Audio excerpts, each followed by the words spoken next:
Bonjour les amis. Petite capsule. Vous avez lu le titre. Avant de cliquer sur le lien, je peux dire. Euh,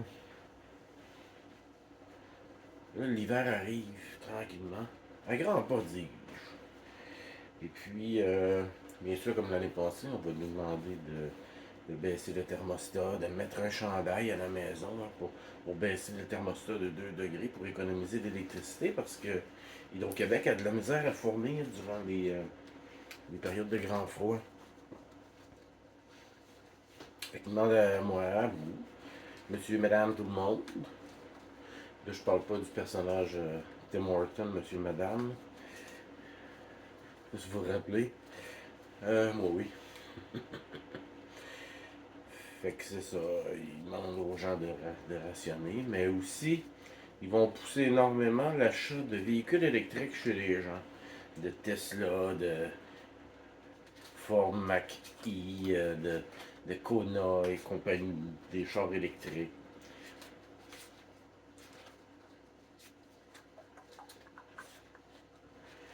Bon, on ne fera pas le procès des chars électriques ici. Je vais le faire une autre fois dans une autre vidéo. On va vous dire, dans le fond, un peu tout ce qui.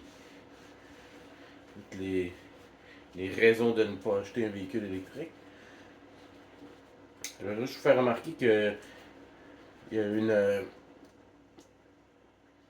offensive menée pour éliminer les véhicules à essence et amener exclusivement des voitures électriques qui sont très dispendieuses.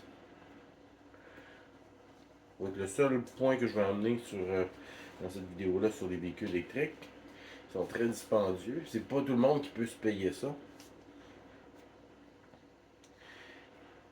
Et si on vous demande durant l'hiver de baisser le thermostat, entre autres habitudes, de prendre des douches courtes, euh, de faire son lavage la nuit, on a entendu des verbes des pommures à date. C'est pas fini. Hein? Fait que je vous ferai remarquer que s'ils demandent ça, c'est parce qu'ils ont de la misère à fournir, mais ils vont être capables de fournir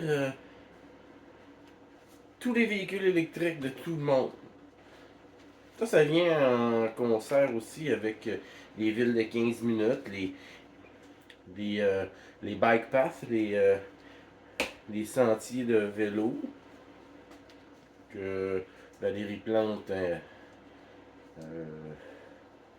érige partout. Euh, Moins de parking, des sections de la ville non accessibles en auto et tout ça. Tout pour écœurer les gens qui ont des autos. Et parce que bientôt, ça va être juste les gens très très très aisés qui vont pouvoir avoir des véhicules.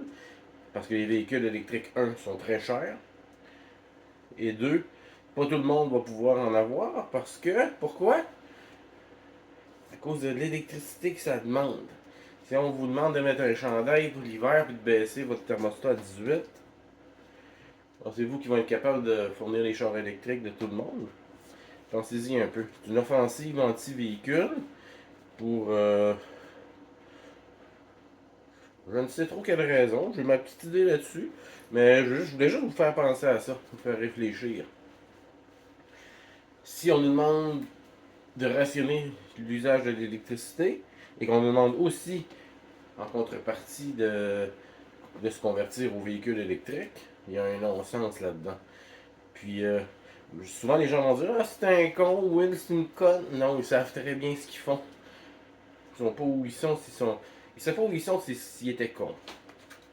Ils savent très bien ce qu'ils font, ils servent un agenda.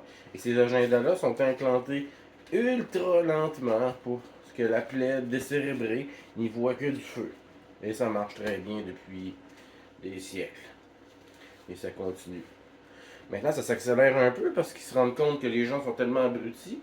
Là, ils vont vous dire ils vont faire un non-sens, puis s'ils voient que vous réagissez pas, ils vont continuer. S'ils voient qu'on se met à crier, qu'on veut tout brûler, ils vont ralentir.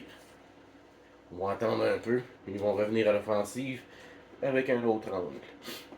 Fait que véhicule électrique versus rationnement électrique, posez-vous des questions. Qu'est-ce qui est derrière tout ça? Sur ce, mes hommages les amis.